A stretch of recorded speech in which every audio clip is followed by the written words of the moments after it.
그날 밤 한양에는 달이 없었습니다. 기생 연화는 손에 든 종이를 다시 펼쳐보았습니다.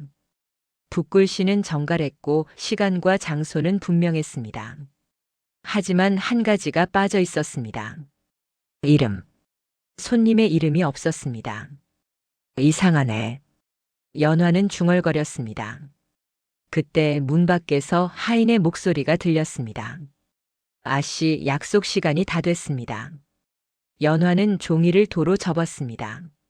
뭔가 깨름칙했지만 기생에게 약속은 거절할 수 없는 것이었습니다. 그녀는 비단 저고리를 여미고 밖으로 나섰습니다. 골목은 고요했습니다. 달빛이 없으니 등불마저 어두웠습니다. 연화는 약속 장소로 향하려다가 문득 발걸음을 멈췄습니다. 왜일까요? 가슴이 두근거렸습니다. 아니, 두근거린다는 표현은 맞지 않았습니다. 무언가가 조였습니다. 목을, 숨을. 연화는 뒤를 돌아 기방으로 돌아왔습니다. 그날 밤, 다른 기방에서는 3명의 기생이 약속 장소로 나갔습니다. 모두 같은 시각이었습니다. 모두 같은 골목이었습니다. 그리고 아무도 돌아오지 않았습니다. 사흘 뒤 의금부 판관 이한석은 보고를 받았습니다. 기생 3명이 사라졌다고. 그렇습니다. 나으리. 이한석은 코웃음을 쳤습니다. 야반도 주겠지. 빚이라도 있었을 게야. 하지만 아전은 고개를 저었습니다. 같은 날 밤 같은 시각입니다. 서로 다른 기방인데도요. 그리고 이걸 보십시오. 아전이 내민 것은 3장의 종이었습니다. 모두 똑같은 글씨체, 똑같은 시간, 그리고 똑같이 이름이 없었습니다. 이한석의 얼굴이 굳었습니다. 조사를 시작하라. 일부 향기가 남긴 흔적. 의금부는 즉시 움직였습니다. 사라진 기생들의 방을 수색했고 그들이 마지막으로 받은 약속 종이를 모았습니다. 그런데 이상한 일이 벌어졌습니다. 종이에서 향이 났습니다. 모두 똑같은 향이었습니다. 연화는 그 향을 맡는 순간 온몸에 소름이 돋았습니다. 이 향, 알아요. 이한석이 눈을 들었습니다. 뭐라고? 몇 해 전에 맡았어요. 처형장 근처에서요. 연화의 목소리가 떨렸습니다. 그날의 기억이 생생했습니다. 3년 전 겨울 억울한 죄로 목이 베인 한 선비가 있었습니다. 그의 가족들이 시신 앞에서 이 향을 피웠습니다. 죽은 자의 한을 풀어주는 향이라고 했습니다. 죽은 자의 향. 이한석은 중얼거렸습니다. 바로 그때 밖에서 누군가 들어왔습니다. 나으리 약속을 전한 사람을 찾았습니다. 문이 열리고 한 사내가 끌려왔습니다. 이름은 만복. 여러 기방을 드나들며 심부름을 하는 하인이었습니다. 내가 이 약속들을 전했다지. 만복은 고개를 끄덕였습니다. 하지만 그의 눈빛은 텅 비어 있었습니다. 마치 혼이 반쯤 빠져나간 사람 같았습니다. 누가 시켰느냐? 모릅니다. 거짓말 마라. 누가 종이를 줬느냐? 만복은 입술을 떨었습니다. 한참을 망설이다가 겨우 입을 열었습니다. 꿈에서 들었습니다. 뭐? 밤마다 꿈에 누군가 나타났습니다. 얼굴은 보이지 않았습니다. 하지만 목소리는 또렷했습니다. 이 약속을 전하라. 이름은 부르지 마라. 시간만 알려라. 이한석은 미간을 찌푸렸습니다. 꿈이라고? 그랬더니 아침이 되면 제 방에 종이가 놓여 있었습니다. 어떻게 들어왔는지 모릅니다. 문은 잠겨 있었는데도요. 연화는 만복의 얼굴을 자세히 보았습니다. 거짓말하는 얼굴이 아니었습니다. 진짜로 겁에 질려 있었습니다. 그럼 내 방을 수색하겠다. 만복의 방은 좁고 허름했습니다. 하지만 구석에서 이상한 것이 발견됐습니다. 머리카락 한 탈에. 그것도 여자의 머리카락이었습니다. 이건 뭐냐?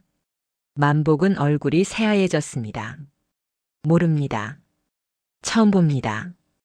아전이 머리카락을 가져와 기방 사람들에게 보여줬습니다. 그중 한 기생이 비명을 질렀습니다. 월선 언니 거예요. 이 비녀. 월선 언니가 항상 꽂고 다니던 거예요. 월선. 가장 먼저 사라진 기생의 이름이었습니다. 그날 밤 연화는 월선의 방을 찾아갔습니다. 문을 열자 냉기가 흘러나왔습니다. 방 안은 그대로였습니다. 이불도 개켜져 있고 옷도 정리돼 있었습니다. 하지만 한 가지가 이상했습니다. 거울 앞에 머리 장식이 놓여 있었습니다. 월선이 가장 아끼던 비취 비녀였습니다. 이걸 두고 나갔다고? 연화는 비녀를 집어들었습니다. 그 순간 등골이 서늘해졌습니다. 비녀가 차가웠습니다. 얼음장처럼. 연화는 비녀를 도로 내려놓고 방을 나왔습니다. 복도를 걷는데 뒤에서 인기척이 느껴졌습니다. 휙. 뒤를 돌아봤지만 아무도 없었습니다. 하지만 바람이 불지 않았는데도 월선의 방문이 저절로 닫혔습니다. 사흘 뒤, 한 기생이 돌아왔습니다. 이름은 분이. 사라진 지 나흘 만이었습니다. 하지만 그녀의 모습은 처참했습니다. 머리는 헝클어졌고 눈은 초점이 없었습니다. 입술은 파랗게 질려 있었습니다. 분이야, 어디 갔었어? 분이는 대답하지 않았습니다. 그저 바들바들 떨기만 했습니다. 의금부로 급히 옮겨진 분이는 하루 종일 말을 하지 않았습니다. 밤이 되어서야 겨우 입을 열었습니다. 봤어요. 뭘 봤지? 그분을. 봤어요. 이한석이 몸을 앞으로 기울였습니다.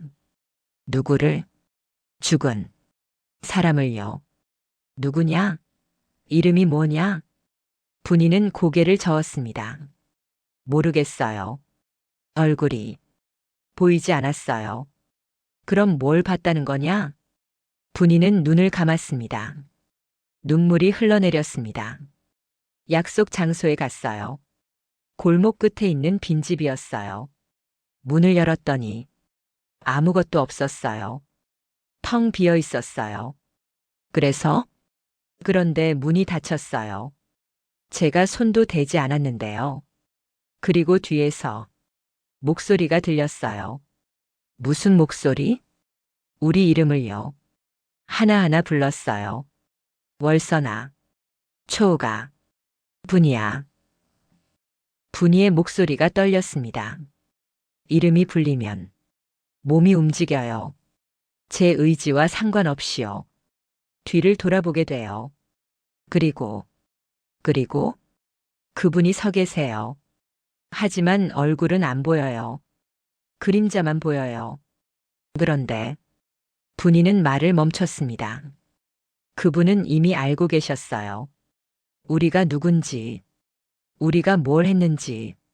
이한석은 눈살을 찌푸렸습니다. 무슨 소리냐?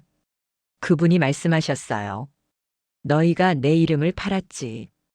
이제 내가 너희 이름을 부른다. 순간 방 안이 조용해졌습니다. 연화는 온몸이 얼어붙었습니다. 이름을 팔았다니. 설마. 그때 분이가 다시 입을 열었습니다. 저는 대답하지 않았어요. 제 이름을 불렀지만 대답하지 않았어요. 그랬더니 문이 다시 열렸어요. 그래서 도망쳤어요. 다른 기생들은? 분이는 고개를 숙였습니다. 대답했어요. 이름을 불렀을 때 대답했어요. 그날 밤, 분이가 다시 사라졌습니다. 그녀의 방에는 약속 종이 한 장이 놓여 있었습니다. 이번에는 이름이 적혀 있었습니다. 분이. 2부 잊혀진 증언. 이한석은 밤새 기록을 뒤졌습니다. 이름을 팔았다. 분이가 한 말이 머릿속을 떠나지 않았습니다. 기생들이 누군가의 이름을 팔았다는 것. 그것도 죽은 자가 찾아올 만큼 억울한 일이었다는 것. 3년 전 기록을 가져오라. 아전이 먼지 쌓인 문서들을 날랐습니다. 이한석은 하나하나 넘겨보다가 한 기록에서 손을 멈췄습니다. 영모제, 선비 정윤아, 차명. 기록은 간단했습니다. 정윤아라는 선비가 영모를 꾀했다는 증언이 있었고 그 증언을 한 사람은 기생 셋이었습니다. 월선, 초옥, 분이. 사라진 기생들의 이름이었습니다. 이한석은 기록을 더 자세히 읽었습니다. 당시 정윤아는 기생들과 어울리며 조정을 비판하는 말을 했다고 했습니다. 임금이 무능하다, 역적을 가까이 둔다는 말을 했다는 것이었습니다. 하지만 이상했습니다. 정윤아는 끝까지 부인했습니다. 자신은 그런 말을 한 적이 없다고 했습니다. 술에 취해 한탄은 했지만 영모를 꾀한 적은 없다고 했습니다. 하지만 기생 셋의 증언은 일치했습니다. 모두 똑같이 말했습니다. 정윤아가 영모를 말했다고. 결국 정윤아는 차명당했습니다. 그런데 기록 끝에 이상한 메모가 있었습니다. 증인들에게 은자 30냥씩 하사. 이한석의 눈이 가늘어졌습니다. 은자를 줬다고? 증인에게 돈을 주는 것은 이상했습니다. 보통 증언은 의무였지 대가를 받는 것이 아니었습니다. 그것도 은자 30냥이면 큰 돈이었습니다. 누가 시켰을까? 이한석은 당시 담당 판관의 이름을 확인했습니다. 판관 민재홍. 이한석은 그 이름을 알고 있었습니다. 민재홍은 3년 전 갑자기 사직하고 고향으로 내려간 인물이었습니다. 이유는 알려지지 않았습니다. 민재홍을 찾아라. 지금 어디 있는지 알아내라. 다음 날 아침 보고가 왔습니다. 민재홍은 작년에 죽었습니다. 뭐? 고향 집에서 목을 매 죽은 채 발견됐다고 합니다. 이한석은 미간을 찌푸렸습니다. 뭔가 연결되고 있었습니다. 하지만 아직 그림이 완성되지 않았습니다. 그날 저녁 연화가 의금부를 찾아왔습니다. 나으리, 제가 기억해낸 게 있습니다. 말해보시오. 3년 전 월선 언니가 갑자기 돈이 생겼어요. 은자 30냥이요. 그때 저한테 말했어요. 연화야, 나 이제 속량할 수 있겠어. 속량? 네. 기생에서 벗어나는 거요. 그때 전 부러웠어요. 어떻게 그 큰 돈을 구했냐고 물었죠. 뭐라고 하던가. 연화는 목소리를 낮췄습니다. 언니가 말했어요. 그냥 아는 사람 이름 하나 말해줬을 뿐이야. 쉬운 일이었어. 이한석의 눈빛이 날카로워졌습니다. 이름을 말해줬다고? 네. 그때는 무슨 뜻인지 몰랐어요. 하지만 지금 생각해보니 거짓 증언을 했다는 뜻이군. 연화는 고개를 끄덕였습니다. 그런데 이상한 게 있어요. 월선 언니는 그 돈을 쓰지 못했어요. 왜? 속량하려고 했는데 기방 주인이 갑자기 거절했어요. 이유는 모르겠지만요. 그 뒤로 언니는 우울해졌어요. 밤마다 악몽을 꾼다고 했어요. 무슨 꿈? 누군가 이름을 부르는 꿈이요. 계속 월서나 월서나 하고 부른다고요. 그래서 뒤를 돌아보면 연화는 입술을 깨물었습니다. 목 없는 사람이 서 있다고 했어요. 방 안이 조용해졌습니다. 이한석은 천천히 말했습니다. 정윤아는 차명당했어. 목이 잘렸지. 연화는 고개를 끄덕였습니다. 바로 그때 밖에서 비명소리가 들렸습니다. 사람 살려.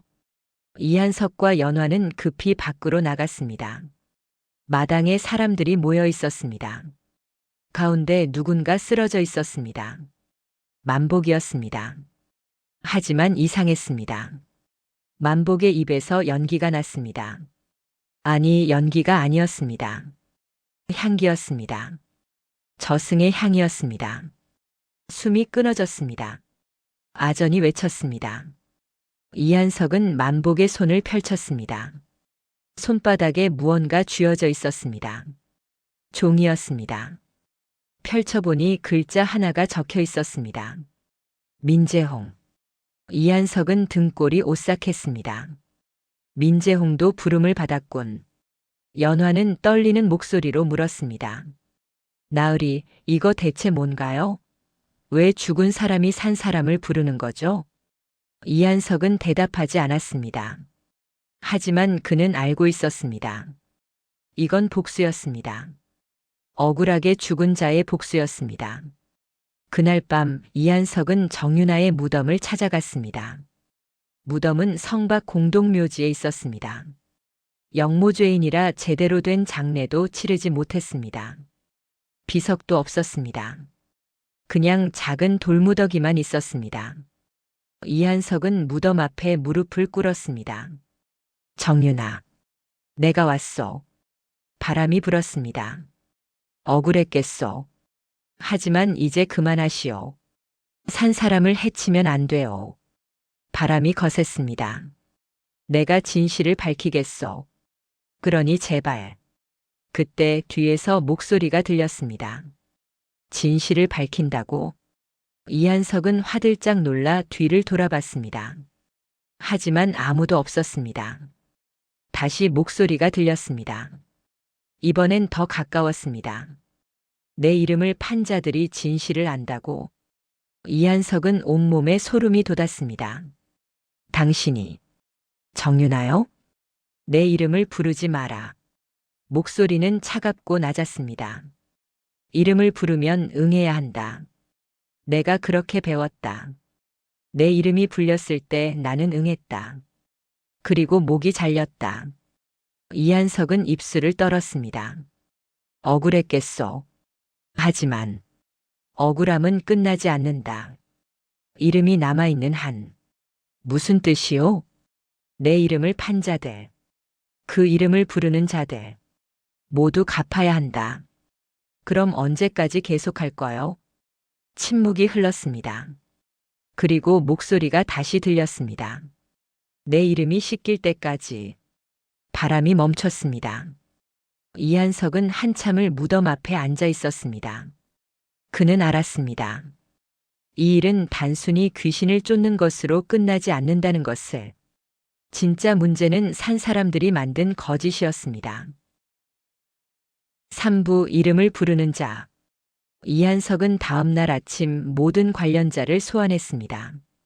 먼저 부른 것은 기방 주인들이었습니다. 3년 전 월선이 속량하려고 했을 때 왜 거절했소?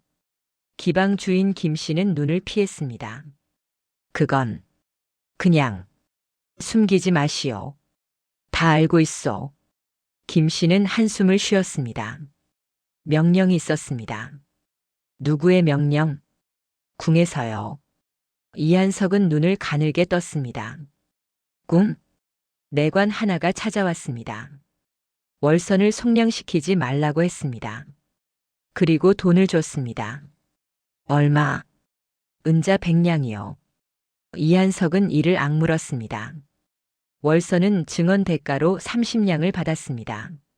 하지만 기방 주인은 100냥을 받고 월선을 가둔 것입니다. 왜 가둬야 했소? 모릅니다. 다만 그 내관이 말했습니다. 입을 다물게 하라고요. 증인을 입막음한 것입니다. 이한석은 다음으로 당시 관련된 관리들을 조사했습니다. 그리고 충격적인 사실을 알아냈습니다. 정윤아의 영모죄는 조작이었습니다. 정윤아는 실제로 영모를 꾀한 적이 없었습니다. 다만 술자리에서 조정을 비판했을 뿐이었습니다. 하지만 당시 권력을 잡고 있던 대신이 정윤아를 눈엣가시로 여겼습니다. 왜냐하면 정윤아가 대신의 비리를 알고 있었기 때문입니다. 그래서 대신은 정윤아를 제거하기로 했습니다. 방법은 간단했습니다. 기생들을 매수해 거짓 증언을 하게 한 것입니다. 월선, 초옥, 분이는 돈에 눈이 멀어 증언했습니다. 정윤아가 영모를 말했다고. 그들은 그게 거짓인 줄 알았지만 30냥이 아까웠습니다. 그리고 정윤아는 죽었습니다. 증언을 주도한 사람은 판관 민재홍이었습니다. 그는 대신의 지시를 받고 재판을 조작했습니다. 하지만 민재홍은 양심의 가책을 느꼈습니다. 3년 동안 그는 악몽에 시달렸습니다. 그리고 결국 스스로 목숨을 끊었습니다. 유서에는 이렇게 적혀 있었습니다. 정윤아는 무죄다. 내가 죽였다. 용서해달라. 하지만 용서는 오지 않았습니다. 민재홍이 죽은 뒤에도 정윤아의 원한은 남아 있었습니다. 그리고 이제 그 원한이 움직이기 시작한 것입니다. 이한석은 모든 진실을 정리했습니다. 그리고 조정에 보고했습니다. 하지만 조정은 움직이지 않았습니다. 대신은 이미 죽었고 민재홍도 죽었습니다. 증인들도 사라지고 있었습니다. 이미 끝난 일이요. 다시 들추지 마시오. 고위 관료가 말했습니다. 이한석은 분노했습니다. 끝난 일이라고요? 사람들이 죽어가고 있습니다. 귀신 이야기를 믿는 게요. 증거가 있소? 이한석은 말문이 막혔습니다. 증거가 없었습니다. 귀신을 어떻게 증거로 대겠습니까? 하지만 이한석은 포기하지 않았습니다.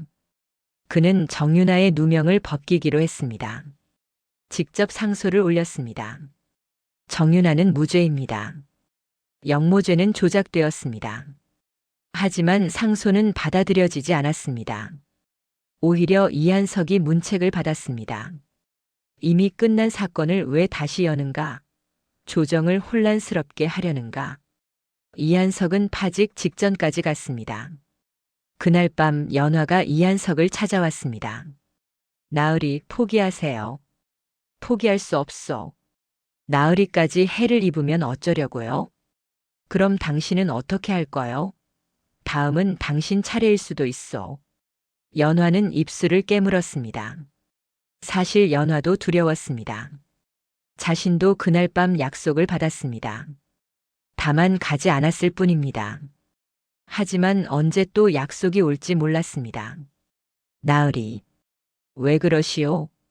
제가 방법을 알 것 같아요. 무슨 방법? 연화는 떨리는 목소리로 말했습니다. 이름을 돌려주는 거예요. 이름을? 네. 정윤아의 이름이 더럽혀졌잖아요. 영모죄인으로요. 그 이름을 깨끗이 씻어주는 거예요. 이한석은 고개를 끄덕였습니다. 하지만 어떻게? 비석을 세우는 거예요. 무덤에요. 제대로 된 비석을요. 이한석은 눈을 빛냈습니다. 그리고 거기에 진실을 새기는 거요. 네. 이한석은 결심했습니다. 조정이 인정하지 않는다면 자신이 직접 하는 것입니다. 다음 날 이한석은 석공을 찾아갔습니다. 비석을 만들어 주시오. 어떤 글을 새길까요? 이한석은 종이에 글을 썼습니다. 정윤아 지명. 억울하게 죽은 선비. 영모죄는 거짓이었다. 하늘이 안다. 석공은 고개를 저었습니다. 나으리, 이런 글을 새기면 저도 위험합니다. 내가 책임지겠소. 돈은 2배로 주겠소. 석공은 망설이다가 고개를 끄덕였습니다. 일주일 뒤 비석이 완성됐습니다. 이한석과 연화는 밤에 몰래 무덤으로 갔습니다. 비석을 세웠습니다. 달빛 아래 글자가 선명했습니다. 정윤아 지명. 억울하게 죽은 선비. 이한석은 무덤 앞에 술을 부었습니다. 정윤아, 당신의 이름을 돌려드리오. 이제 편히 쉬시오. 바람이 불었습니다. 하지만 이번엔 차갑지 않았습니다. 따뜻했습니다. 연화는 눈물을 흘렸습니다. 언니들, 미안해요. 그녀는 월선을, 초옥을, 분이를 떠올렸습니다. 그들도 피해자였습니다. 돈에 눈이 멀긴 했지만 결국 그들도 이용당한 것입니다. 나으리, 왜 그러시오? 제 이름도 씻고 싶어요. 무슨 말이오? 연화는 고백했습니다. 저도 약속을 받았었어요. 그날 밤에요. 하지만 가지 않았어요. 무서웠거든요. 그럼 당신은 무죄요. 아니에요. 저도 알고 있었어요. 언니들이 거짓 증언을 했다는 걸요. 하지만 모른 척 했어요. 연화는 울었습니다. 저도 죄인이에요. 이한석은 연화의 어깨에 손을 얹었습니다. 알고 있었다면 이제 바로 잡으시오. 어떻게요? 증언하시오. 진실을요. 연화는 고개를 끄덕였습니다. 사부 마지막 약속. 연화는 의금부에 자수했습니다. 저는 알고 있었습니다. 월선, 초옥, 분이가 거짓 증언을 했다는 것을요. 왜 말하지 않았소? 무서웠습니다. 그리고 저도 돈을 받았거든요. 당신도? 연화는 고개를 끄덕였습니다. 저는 증언하진 않았어요. 하지만 입을 다물라고 돈을 받았어요. 은자 10냥이요. 이한석은 한숨을 쉬었습니다. 이제라도 말해줘서 고맙소. 연화의 증언으로 사건의 전모가 드러났습니다. 이한석은 다시 상소를 올렸습니다. 이번엔 증인이 있었습니다. 조정은 더 이상 무시할 수 없었습니다. 재조사가 시작됐습니다. 당시 대신의 기록이 뒤져졌습니다. 그리고 비리가 드러났습니다. 대신은 정윤아를 제거하기 위해 온갖 수단을 썼던 것입니다. 조정은 결국 인정했습니다. 정윤아는 무죄다. 왕이 직접 교지를 내렸습니다. 정윤아의 역모죄를 취소한다. 명예를 회복한다. 소식이 전해지자 한양이 술렁였습니다. 3년 만에 진실이 밝혀진 것입니다. 이한석은 다시 무덤을 찾았습니다. 이번엔 혼자가 아니었습니다. 연화도 함께였습니다. 그리고 정윤아의 가족들도 왔습니다. 부인과 어린 딸이었습니다. 부인은 무덤 앞에서 통곡했습니다. 여보, 이제야 억울함이 풀렸어요. 어린 딸은 비석을 쓰다듬었습니다. 아버지, 이름이 돌아왔어요.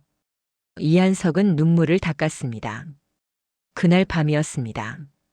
연화는 잠을 자다가 깼습니다. 누군가 이름을 불렀습니다. 연화야. 연화는 화들짝 놀라 일어났습니다. 방 안은 텅 비어 있었습니다. 하지만 목소리는 또렷했습니다. 연화야. 연화는 떨리는 목소리로 물었습니다. 누구세요? 나다.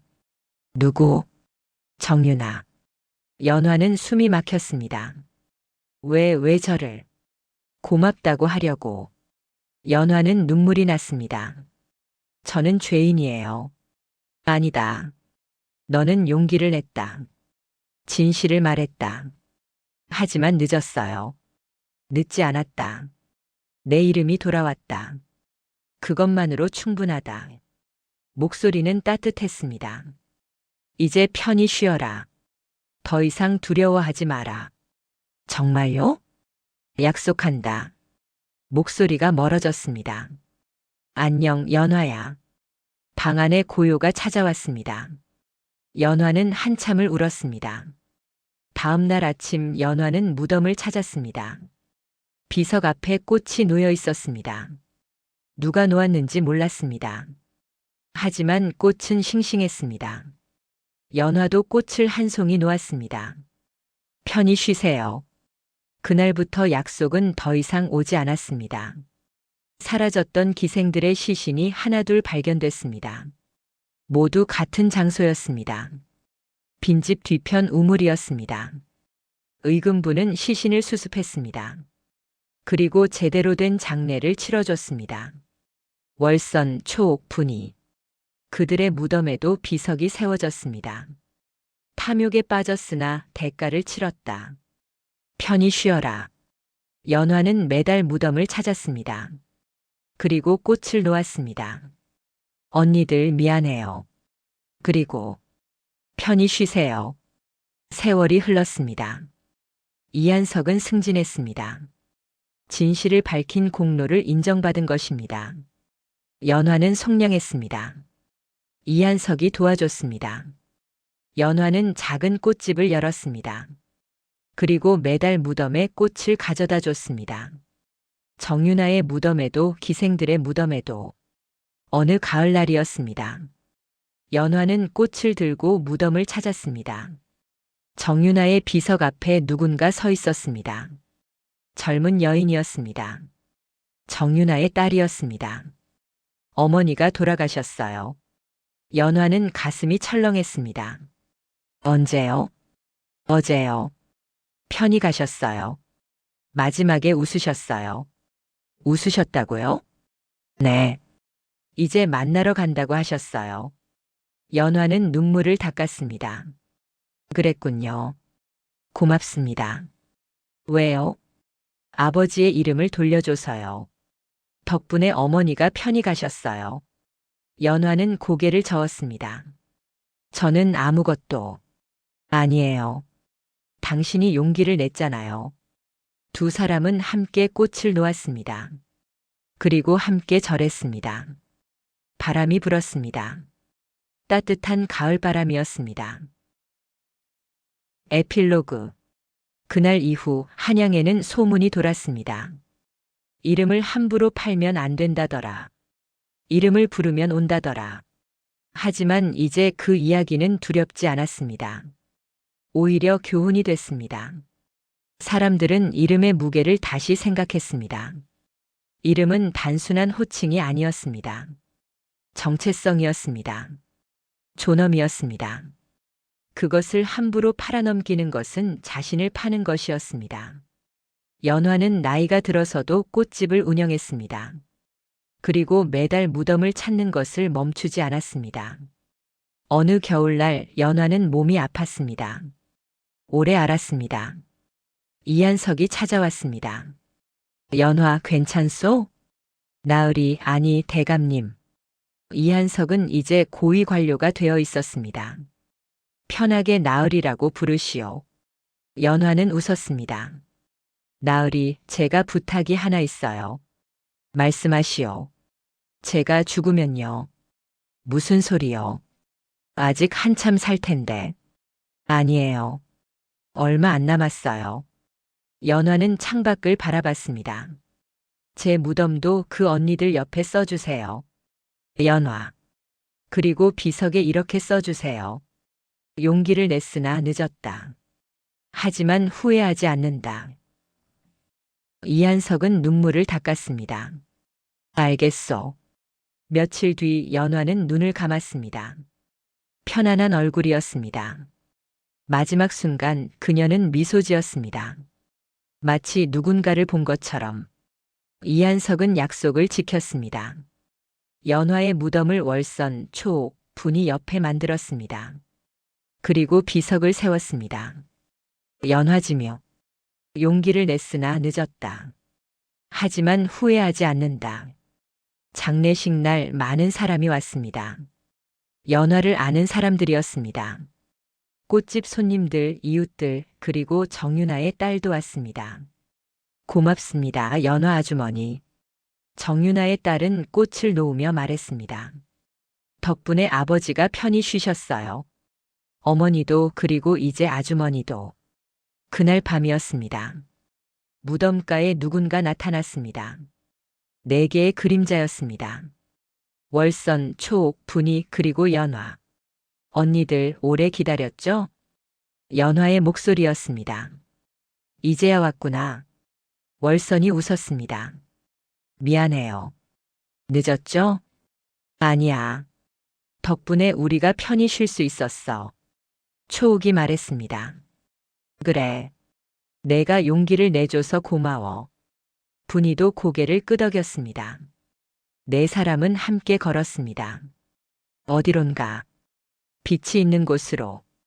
그곳에는 한 남자가 서 있었습니다. 정윤아였습니다. 오셨습니까? 내 기생은 무릎을 꿇었습니다. 용서해 주십시오. 정윤아는 고개를 저었습니다. 용서는 이미 했습니다. 당신들도 피해자였으니까요. 하지만 이제 모두 끝났습니다. 원한도 슬픔도 후회도. 정윤아는 손을 내밀었습니다. 이제 다 함께 가시죠. 이름이 돌아온 곳으로. 내 기생은 일어났습니다. 그리고 함께 빗속으로 걸어 들어갔습니다. 그날 이후 무덤가에는 늘 꽃이 피었습니다. 누가 심은 것도 아닌데 봄에는 진달래가, 여름에는 백합이, 가을에는 국화가, 겨울에는 동백이. 사람들은 말했습니다. 저건 그들의 이름이 피운 꽃이다. 이름을 되찾은 자들의 꽃이다. 이한석은 늙어서도 무덤을 찾았습니다. 그리고 매번 말했습니다. 편히 쉬시오. 당신들의 이름은 이제 깨끗합니다. 그의 손자가 물었습니다. 할아버지, 왜 매번 오세요? 잊지 않기 위해서란다. 뭘요? 이름의 무게를. 손자는 고개를 갸웃했습니다. 이한석은 손자의 머리를 쓰다듬었습니다. 이름은 그냥 부르는 게 아니란다. 이름은 그 사람 전부를 부르는 거야. 존엄도 인생도 영혼도. 그래서요. 그래서 함부로 불러서는 안 돼. 그리고 더더욱 팔아서는 안 되지. 손자는 고개를 끄덕였습니다. 알겠어요, 할아버지. 이한석은 무덤에 술을 부었습니다. 정유나, 연화, 그리고 모든 이들. 편히 쉬시오. 바람이 불었습니다. 따뜻한 봄바람이었습니다. 꽃잎이 날렸습니다. 마치 답장처럼. 고맙습니다. 한양의 밤은 이제 두렵지 않았습니다. 달이 없어도 어두워도 사람들은 알았습니다. 이름을 지키는 한 두려울 것이 없다는 것을, 이름을 부를 때는 존중을 담아야 한다는 것을, 그리고 이름을 팔지 말아야 한다는 것을. 그것이 정윤아와 내 기생이 남긴 마지막 가르침이었습니다. 세월이 흘러도 그 무덤가의 꽃은 계속 피었습니다. 봄, 여름, 가을, 겨울. 이름이 살아 숨쉬는 한 꽃은 계속 피었습니다. 조선 야담 서재와 끝까지 함께 해주셔서 감사합니다.